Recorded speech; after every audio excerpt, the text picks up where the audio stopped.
Saya melihat kalau ikan yang lihat berenang. ikan bawaannya pengen digoreng terus, Pak. Bismillah, sukses. Mantep.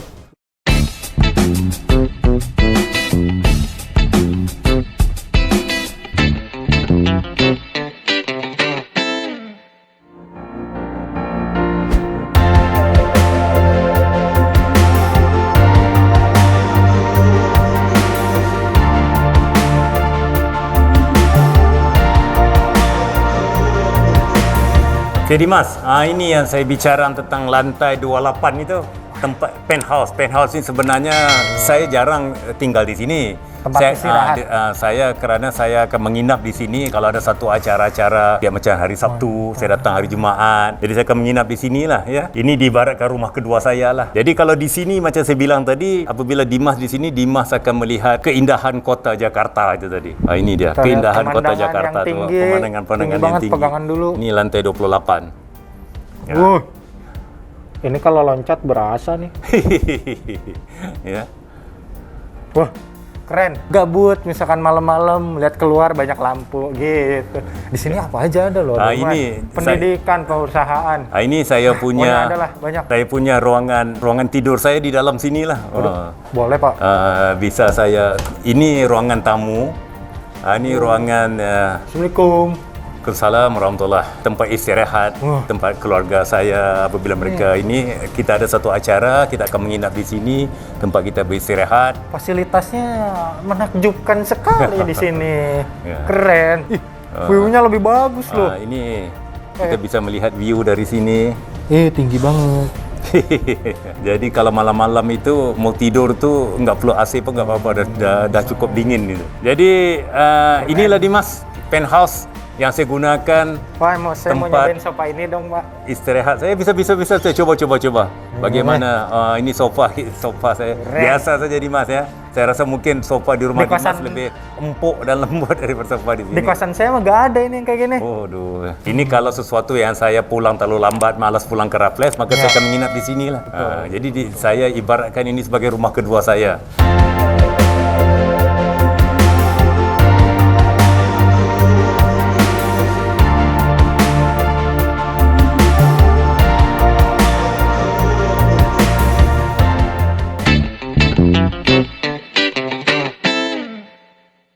Ya Dimas, saya rasa kita telah melawat daripada lantai 1. Walaupun kita tidak bisa pergi ke tiap lantai, tapi daripada lantai 1, beberapa lantai yang kita akhirnya kita ke lantai 28 ini. Jadi itulah kurang lebih perjalanan Dimas untuk mengelilingi Keling Tower ini. Jadi ini lantai paling atas ya, Pak? Ini lantai paling atas insyaAllah. Tinggi banget. Jadi apa-apa yang Dimas mau tanya saya sebelum... Sebenarnya gini sih, Pak. Iya saya. Tadi kan kita udah keliling nih. Saya tuh penasaran cara Bapak dapat kesuksesan ini, cukup sukses ini, dapat gedung ini dari nol tuh gimana sih, Pak? Oh gitu ya. Sebenarnya begini ya Dimas ya. Saya merasakan begini dalam sisi pengalaman saya.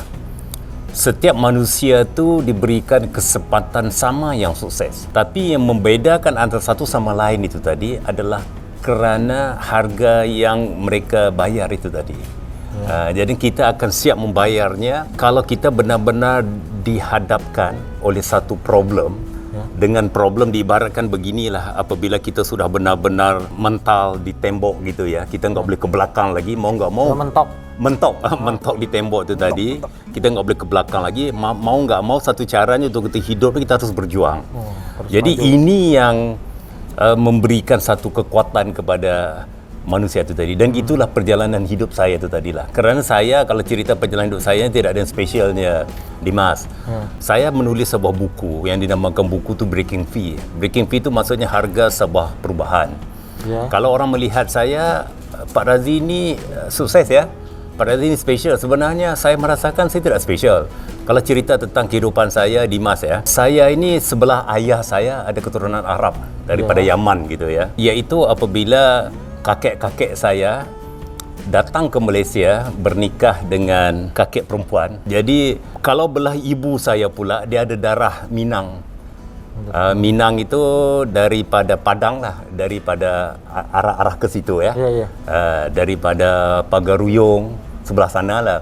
dan juga kombinasi Bugis gitu. Jadi kitanya kalau ceritakan kombinasi dua lah, 50% daripada Indonesia, 50% daripada Arab itu tadilah. Maka tapi lahirnya saya di Malaysia. Jadi apabila daripada kakek-kakek saya ni daripada Yaman datang ke Malaysia, dia menikah dengan kakek saya. Nama kakek saya namanya Saleh gitu ya. Jadi Saleh ni sejarah hidup saya ni seorang pelayar, suka berlayar. Di saat mendapat anak saya, mendapat anaknya itu ayah saya, namanya Saleh gitu ya. Dia minta izin kepada kakek perempuan saya supaya dia ingin meneruskan pelayaran itu tadi. Maka diberikan keizinan, maka akhirnya itu yang kali terakhir kakek perempuan saya melihat suaminya itu. Sampai tidak pernah dengar kabar-kabar berita. Maka akhirnya cuma dengar isu-isu maka telah meninggal dunia. Jadi dalam agama kita kan dinamakan cerai taklik itu ya. Maksudnya kalau tidak ada berita lebih daripada 3 bulan, tak ada nafkah zahir dan batin, maka kita bisa menuntut itu ya. Akhirnya setelah berapa lama lepas itu kakek saya perempuan saya menikah dengan yang lain pula. Maka dapatlah bapa saya. Nama bapa saya itu Saleh itu tadi. Jadi Saleh ini pula sama juga. Apabila ibu saya mengandungkan saya, dia juga minta izin kepada ibu saya untuk berhijrah ke tempat lain, bekerja kontrak sebagai penebang kayu di hutan dah begitu ya. Satu tempat yang jauh lah, kalau di Malaysia dibicara daripada Perak, dia pergi ke Pahang gitu ya. Walaupun ibunya terlalu berat, merasakan takut sejarah berulang kembali. Kalau suaminya pergi enggak pulang-pulang, dia takut anaknya pergi juga enggak pulang-pulang. Bang Toyib jadinya nanti. Bang Toyib ya. Bang Toyib. Jadi akhirnya setelah saya dilahirkan, maka apabila dikabarkan kepada ayah saya telah lahir, maka dia kembali melihat saya. Dan kurang lebih seminggu lepas tu dia kembali balik ke tempat pekerjaan yang jauh lah. Di barat kalau di sini lain provinsi lah ya. Tiba-tiba ibu saya mendengar kabar, telegram mengatakan ayah saya telah meninggal dunia. Itulah kehidupan saya lah. Jadi kehidupan saya ni amat sederhana banget lah. Kalau menceritakan dalam sisi waktu saya kecil, saya ingat dulu lah bagaimana rumah saya cuma beratapkan rumbia, berlantaikan dan berdindingkan bambu, begitulah. Saya ingat waktu kecil-kecil, waktu main-main dengan teman ya, teman-teman sering mengejek-ejek saya. Saya dulu waktu kecil-kecil dulu sering diejek dulu. Dia diejek kerana kita ni tinggi. Kalau berantem tu menang. Bila dia kalah, dia akan ngejek saya. Kamu enggak ada bapa.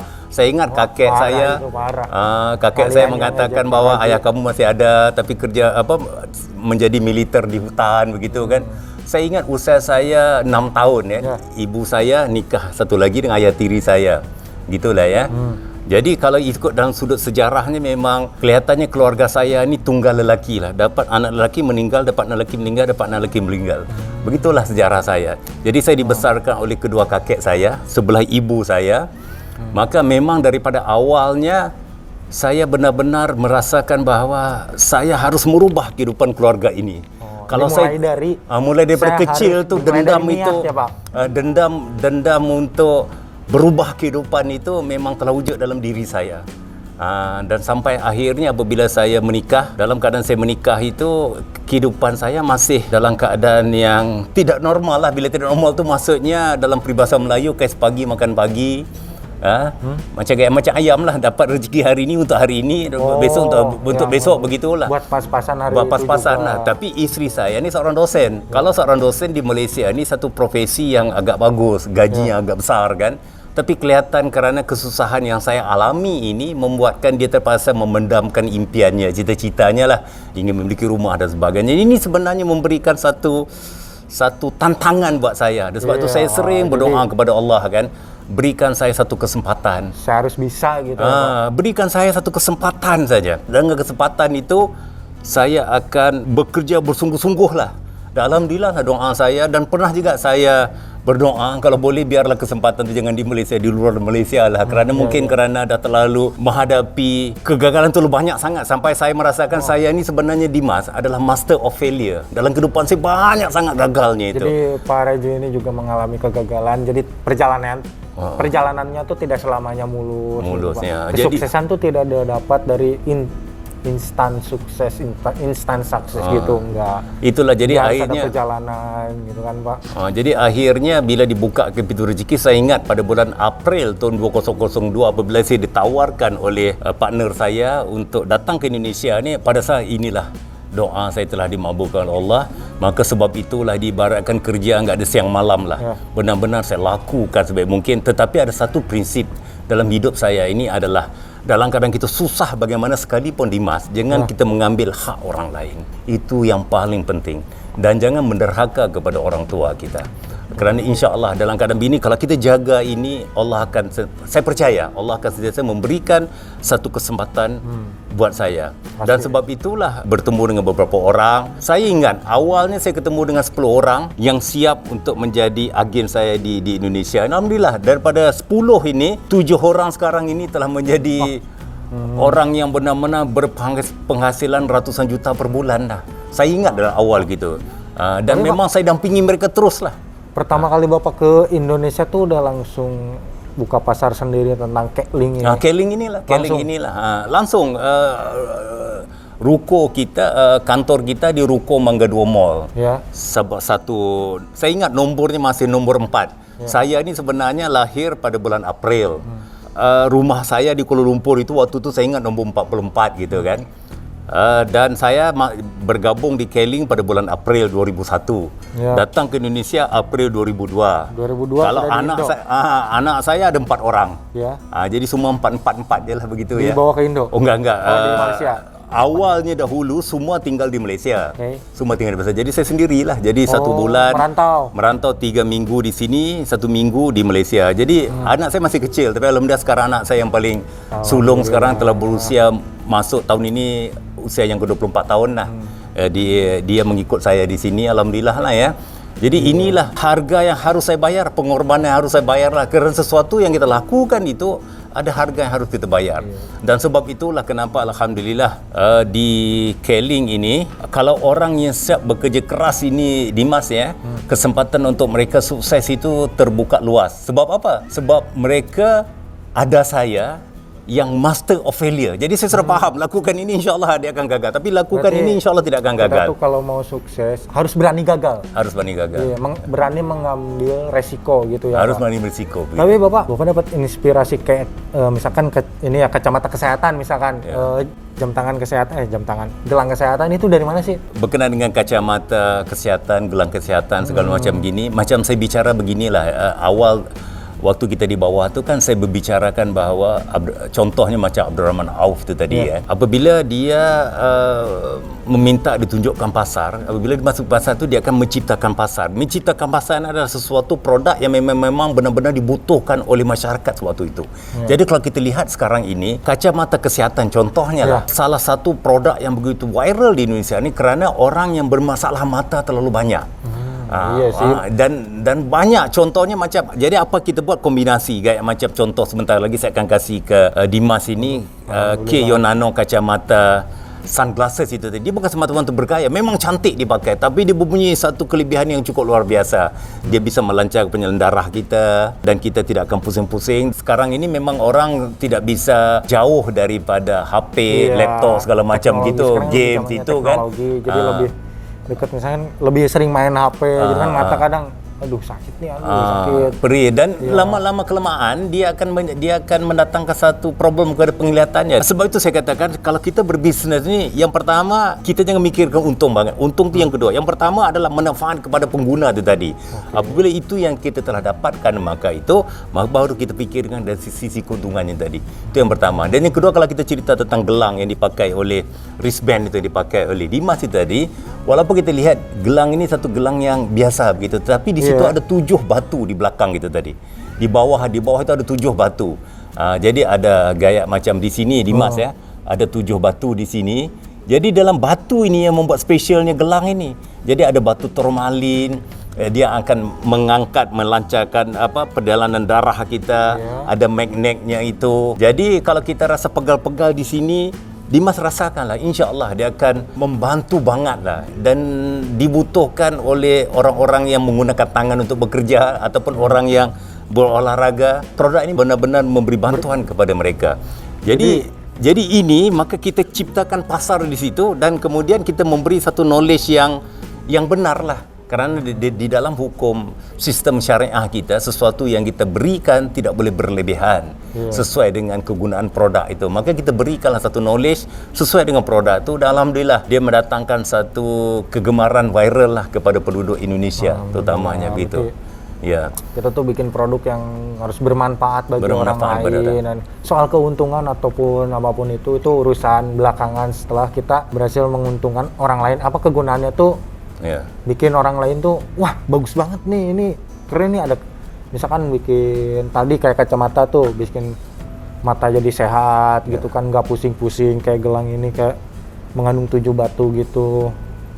Berarti kegunaan lah yang paling utama tuh kegunaan, soal keuntungan itu nomor 2 gitu kan. Ya, saya rasa gini lah Dimas, kita pun dah hampir seharian ngobrol-ngobrol melawat ini. Jadi sebelum kita berpisah di sini, ialah sebagai seorang yang lebih tua dalam hidup ini, saya rasa tidak keterlaluan kalau saya ingin memberi sedikit pesan buat Dimas lah ya. Kerana Dimas ni saya lihat usia yang sedang benar-benar menikmati banyak ujian-ujian ini tadilah.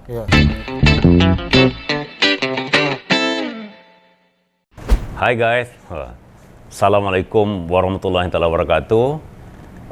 Selamat menyambut tahun baru buat semua sahabat-sahabat sekalian, ahli keluarga besar di Keling Indonesia ini. Di mana juga anda berada, saya mengucapkan semoga anda terus ceria, sehat, bahagia, dan jangan lupa dalam kita dilanda oleh pandemik COVID-19 ini, benar-benar kita harus mengikuti SOP yang telah diterapkan oleh pemerintah. Kadang-kadang guys ya, banyak orang persoalkan tentang kebijakan yang telah diberikan oleh mana-mana pemerintah. Tetapi yakin dan percayalah bahawa apa yang mereka lakukan sebenarnya sesuai dengan kriteria ataupun syarat-syarat peraturan yang ditentukan oleh WHO, yang disampaikan oleh Depkes, kalau di sini Kementerian Kesihatan di Indonesia ini guys ya. Kalau kita bercerita tentang pandemik COVID-19 ini memang benar ya, kita pun kadang-kadang tertanya-tanya kapan musibah ini, wabak ini akan berakhir. Saya terkenang guys ya, kadang-kadang waktu saya pernah dahulu diceritakan oleh guru saya, kasus yang melanda kita ni sebenarnya bukan satu kasus yang baru. Pernah juga melanda di zaman para sahabat ya guys ya.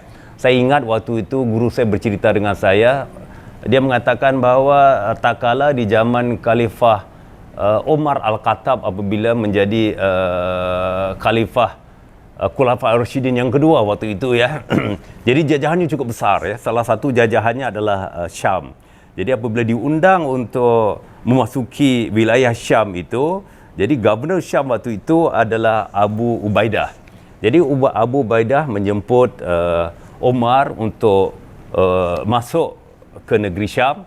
Tak kala itu Syam sedang dilanda oleh satu wabak yang penyakit yang hebat, kayak macam corona sekarang lah, iaitu wabak ta'un amwas itu ya. Ta'un amwas itu dia, kulit kita ni dia benjol-benjol hingga berlaku pendarahan dan bisa cukup cepat merebaknya begitu. Jadi saat itu guys ya, maka berlakulah satu dialog yang mengatakan bahawa Abu Ubaidah mengatakan bahawa ya Amirul Mukminin ya, kamu harus masuk, ini sebab negara kamu ya, dan kalau kamu enggak masuk diibaratkan kamu melarikan diri daripada takdir. Jadi Umar mengatakan bahawa aku bukan melari daripada takdir ya, kerana di saat itu adalah takdir sebagaimana satu contoh katanya, unta yang takdirnya pergi kepada satu tanah yang kering ataupun satu tanah yang subur. Aku sebenarnya membawa unta ini keluar daripada takdir tanah kering kepada tanah yang subur. Jadi di saat mereka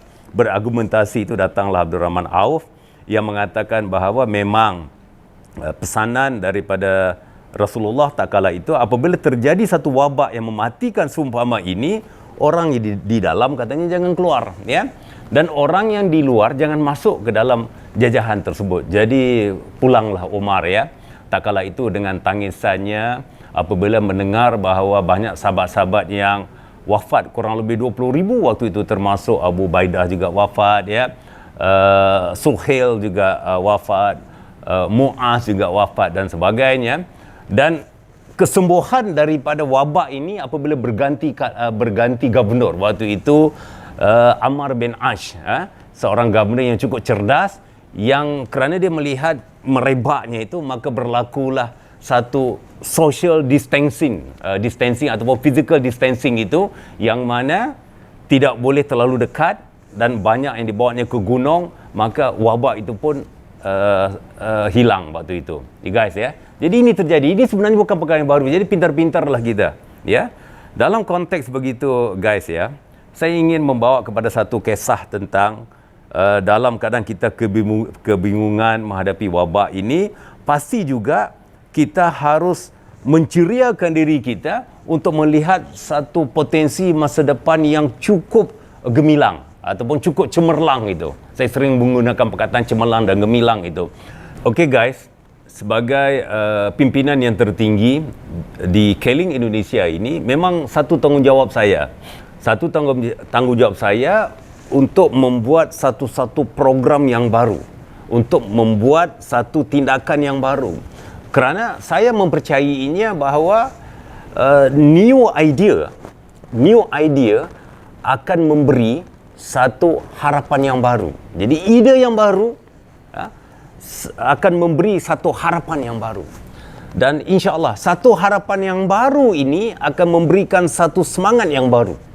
Dan semangat yang baru inilah kalau kita kumpulkan akan memberikan satu tenaga untuk kita terus bertindak. Dan akhirnya saya pernah mengumumkan bahawa kita menuju menjadi sebuah perusahaan raksasa digital network marketing.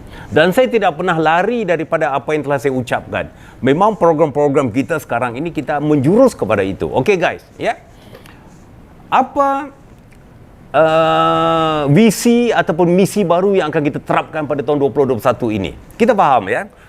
Sebelum saya pergi kepada apa yang akan kita lakukan ini, lebih baik kita merenung tentang golongan-golongan usia produktif manusia sekarang ini. Kalau kita lihat, ya, yang tertinggi adalah 30%, iaitu Gen Z ataupun Gen Z itu. Gen Z itu adalah mereka yang berusia 8 tahun hingga 23 tahun. Kita lihat, ya, 8 tahun hingga 23 tahun. Dan usia yang produktif, ya, dalam mengembangkan ekonomi, dalam bekerja yang mempunyai satu tanggungjawab yang besar ini adalah mereka yang usia antara 24 hingga 39 tahun. Ini adalah golongan kedua yang terbanyak, iaitu sekitar di atas 20%, guys, ya.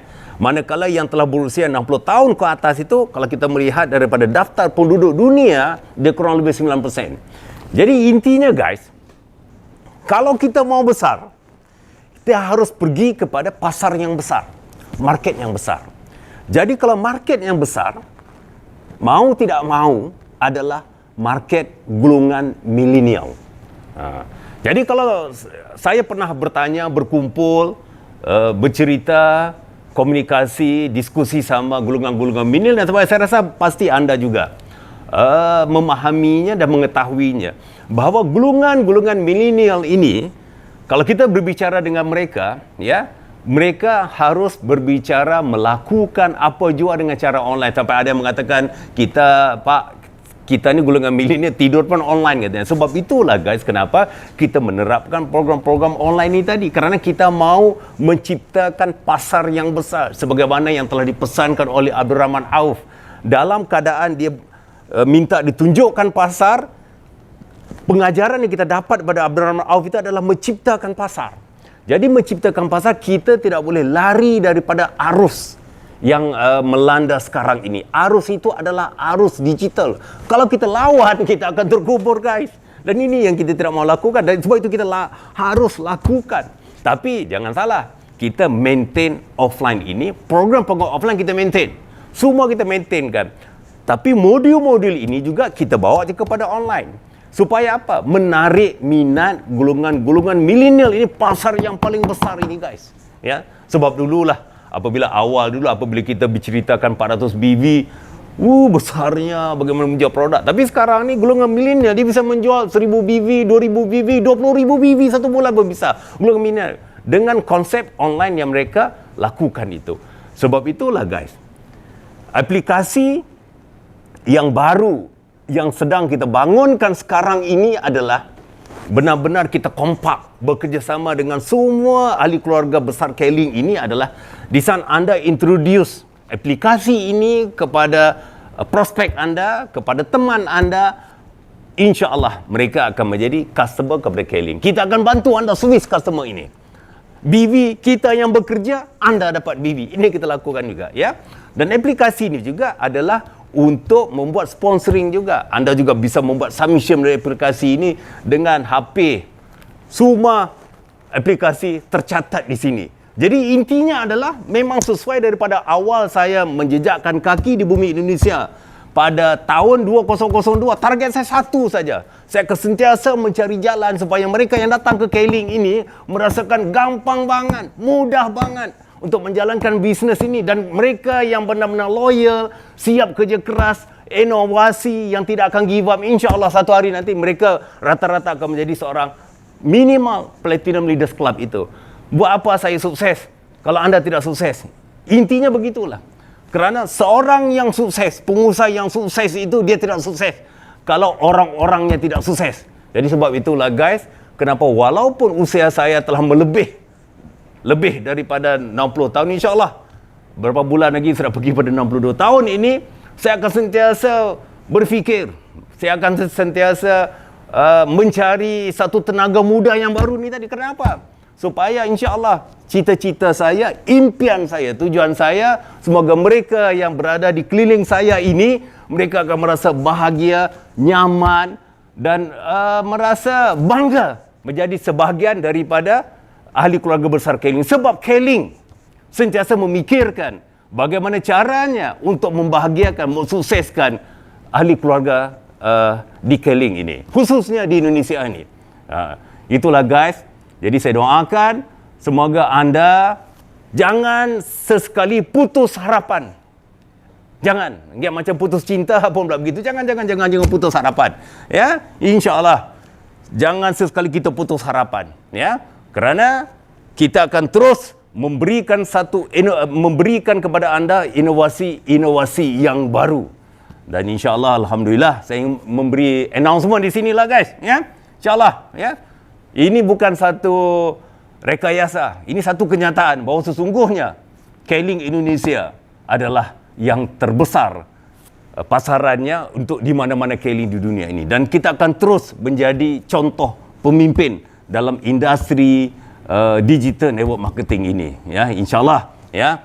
Target saya tidak lebih daripada 5 tahun, insyaAllah kita benar-benar akan menjadi sebuah perusahaan raksasa digital network marketing. Kita akan berganding dengan orang-orang yang besar-besar, ya, orang-orang yang hebat-hebat, pengusaha-pengusaha yang hebat, perusahaan yang hebat. Berganding dengan kita akan merangkumkan, membuat aplikasi yang terbaik. Bukan buat saya, tapi buat anda semua di sini. Jadi guys, sampai kita di puncak kesuksesan, yakin dan percayalah, insya-Allah bahawa sesungguhnya Keling ini adalah rumah anda. Keling ini insya-Allah rumah kita adalah syurga kita.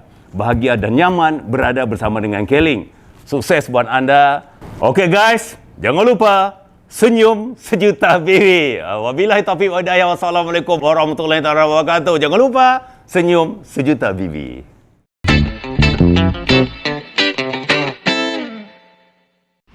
Dimas memang telah benar-benar sukses lah dalam sisi penghasilannya. Belum. Saya lihat saya begitu ya. Masih viral saya. Dimas percaya enggak kemungkinan salah satu Dimas merasakan kesusahan ini adalah kerana doanya kedua orang tua Dimas? Percaya. Ya. Percaya. Kerana Dimas kan, Karena saya punya orang tua. ya, Dimas ingat ya ada satu kisah ya yang cukup popular ya. Kisah Uwais bin Al-Qurni. Uwais Al-Qurni. Ingat ya kisah itu ya? Uwais Al-Qurni. Yang mana? Uwais ini ataupun orang Indonesia ngomong Uwais ya, Uwais Al-Qurni, orang Indonesia ngomong gitu. Uwais ini Rasulullah pernah mengatakan kepada Ali dan Umar, apabila aku telah tiada nanti kau carilah orang ini, Uwais Al-Qurni ini tadi. Kau mintalah doa kepada dia, keampunan kepada segala dosamu dan keampunan kepada umatku. Kerana doa daripada Uwais Al-Qurni ini benar-benar mustajab, dijawab oleh Allah SWT. Kenapa terjadi begitu? Kisah Uwais ni tadi, dia Uwais ini, kalau Uwais ini dia mempunyai penyakit belang-belang di badan dia. Ya. Ibunya orang tua yang sedang lumpuh segala macam begitu. Dia benar-benar berbakti kepada orang tuanya, kepada ibunya itu. Pernah dia ini benar-benar berbakti kepada orang tuanya dan kangen kepada Rasulullah. Pernah dia ngomong kepada ibunya itu, aku ingin melawat Rasulullah, dan ibunya bilang, pergilah kamu nak. Dia jalan kaki daripada Yaman ke Madinah itu. Ini kisahnya itu. Tapi kamu pulang cepat kerana aku kurang sehat, kata ibunya. Kerana ibunya kan lumpuh. Jadi dia pergi ke Madinah, dia mampir ke rumah Rasulullah. Rasulullah enggak ada waktu Rasulullah tengah terlibat dalam peperangan ya. Jadi dia enggak pesan ibunya itu, dia enggak mau tunggu, langsung dia pulang. Dan ibunya pernah mengatakan kepada Uwais ini tadi adalah, aku pingin untuk mengerjakan haji. Jadi dia merasakan untuk dia membawa ibu, dia harus gendong ibunya. Daripada Yaman ni tadi ke Madinah, dia harus gendong ibunya itu. Kepada Yaman ke Mekah, dia harus gendong ibu untuk mengerjakan haji. Jadi kerana ini permintaan ibunya itu, dia berusaha. Jadi Dimas tahu enggak kisahnya bagaimana? Sampai dia beli dengan sedikit wang yang dia ada tu, dia beli anak sapi. Ya. Anak sapi ya. Anak sapi tu diletaknya di atas bukit. Dia kandangkan itu. Apa yang dia lakukan, tiap hari dia gendong sapi itu turun bukit, naik bukit, sampai orang kampung sekitar mengatakan, Uwais ni dah gila, kata dia. Sampai akhirnya bila sapi ni dah besar, kurang lebih 100 kilo begitu, dia siap gendong lagi. Aku dah bisa, otot-otot dah cukup kuat untuk menggendong ibuku, katanya. Maka dia gendong ibunya itulah pergi ke Mekah mengerjakan haji. Di saat waktu dia mengerjakan haji itu, dia berdoa kepada Allah bahawa ampunlah dosa ibuku, masuklah ibuku ke dalam syurgamu ya Allah. Sampai ibunya ngomong ke dia, ke Uwais, kamu minta buat aku tapi kau enggak pernah minta buat aku, kata dia kan. Uwais bilang, yang paling penting ibu masuk syurga. Dan aku insya-Allah akan masuk syurga atas keredaanmu ya ibu, kata. Kerana harus ingat bahawa keredaan ibu adalah keredaan Allah. Jadi jangan kita lupa, dalam kita mendaki kejayaan yang begitu tinggi segala macam pun, kita ingat jasa kedua orang tua kita. Dan insya-Allah kalau ini kita pegang, kita ingat dan kita jaga, insya-Allah Dimas mungkin akan lebih sukses daripada ini. Amin, amin. Dimas, ini kita ada satu kacamata. Ya ampun. Yang kacamata sunglass itu tadi. Dimas buka lah. Ini macam saya katakan tadi, bukan kacamata kita bukan semata-mata untuk bergaya. Cuba Dimas pakai. Bukan untuk bergaya, tetapi untuk menjaga mata Dimas di saat apabila Dimas keluar daripada rumah tu tadilah ya. InsyaAllah. Jadi segak kita dapat, handsome kita dapat, mata kita juga insya-Allah akan terjaga.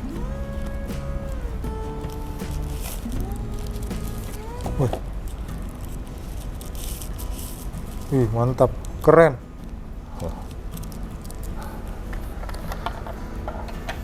Wih, Pak dicobain boleh? Iya, pakai. Waduh. Gitu, gantengnya dapat, sehatnya juga dapat. Oke Dimas. Keren Pak, makasih Pak. Terima kasih Dimas ya. Ini buku Breaking Free saya untuk yang saya ceritakan tadi, sebahagian daripada kisah hidup saya, maka yang lain tu ada tercatat di dalam buku Breaking Free ini. Semoga bermanfaat buat Dimas, insya-Allah Dimas ya. Saya doakan semoga kejayaan yang Dimas dapatkan sekarang adalah permulaannya tadi, dan kejayaan yang lebih besar daripada ini akan datang pada Dimas. Insya-Allah Dimas ya. Amin. Jadi teman-teman sekalian, semoga apa yang berlaku pada hari ini buat kita semua adalah sebagai satu permulaannya, dan insya-Allah jangan sesekali kita berputus asa, kerana sesungguhnya rezeki Allah itu terlalu banyak. Terus kalau berjuang dan berusaha, dan insya-Allah kita akan mencapai impian dan cita-cita kita. Tetapi yang pertama sekali kita harus yakin ya, kerana sesungguhnya dalam hadis qudsi mengatakan, firman Allah adalah, aku seperti mana prasangka hamba-Ku. Jadi kita harus yakin bisa, insya-Allah kita akan bisa. Bapak, makasih ya. Kacamata sama bukunya. Ini pasti saya baca. Saya suka baca ini. Ya, okay. Alhamdulillah. Amin. Jadi Dimas ya. Terima kasih Sebelum saya tinggalkan Dimas di sini, sebenarnya saya ada gubah satu lagu Dimas. Lagu apa tuh? Permata Hati. Coba Dimas lihat lagu ini sambil merenung dan memberi sedikit komentar tentang permata hati yang saya gubah dengan dibantu oleh teman saya yang ahli dalam bidang muzik ya. Ya.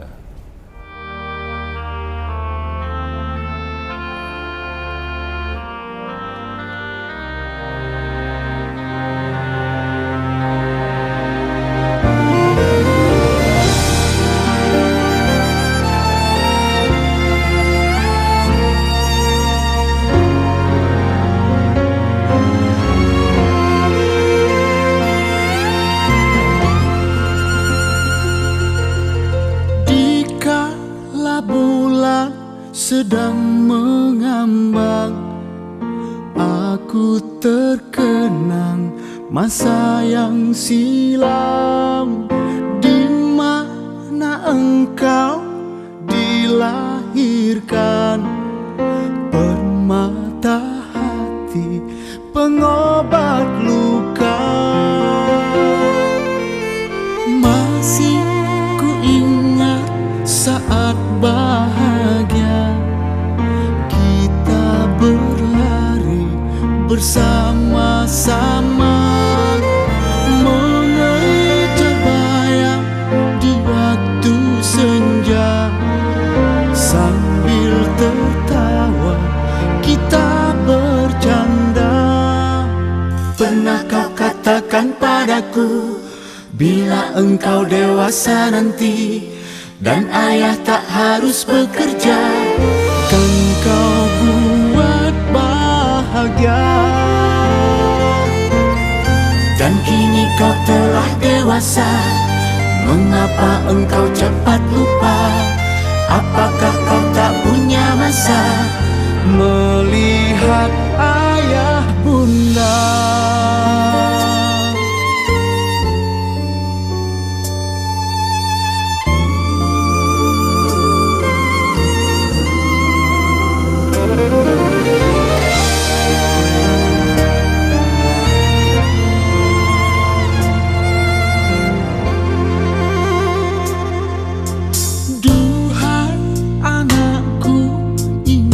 Pesanku, bukan hartamu yang kami tunggu. Walau hatiku terasa pilu, ku kan tetap selalu memberi restu. Permata hatiku.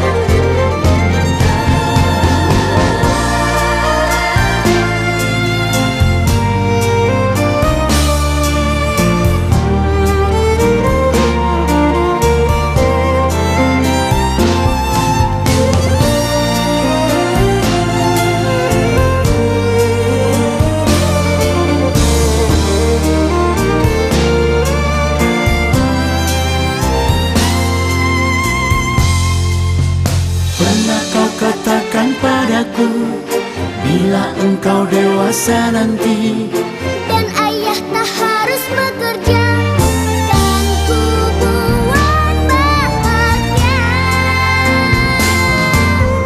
Dan kini kau telah dewasa, mengapa engkau cepat lupa? Apakah kau tak punya masa melihat ayah bunda?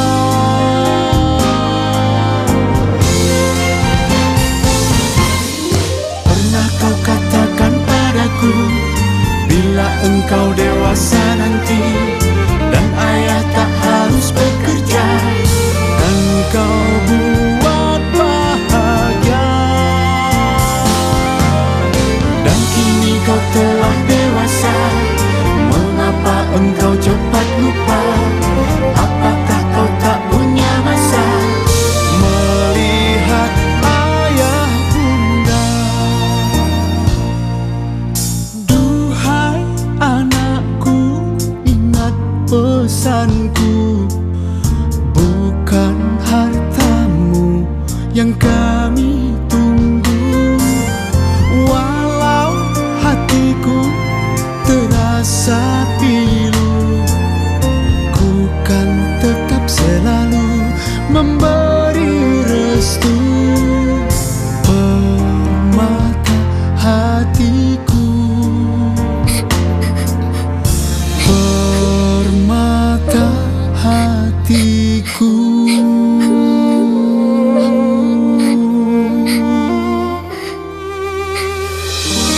Ayah, maafkan anakku.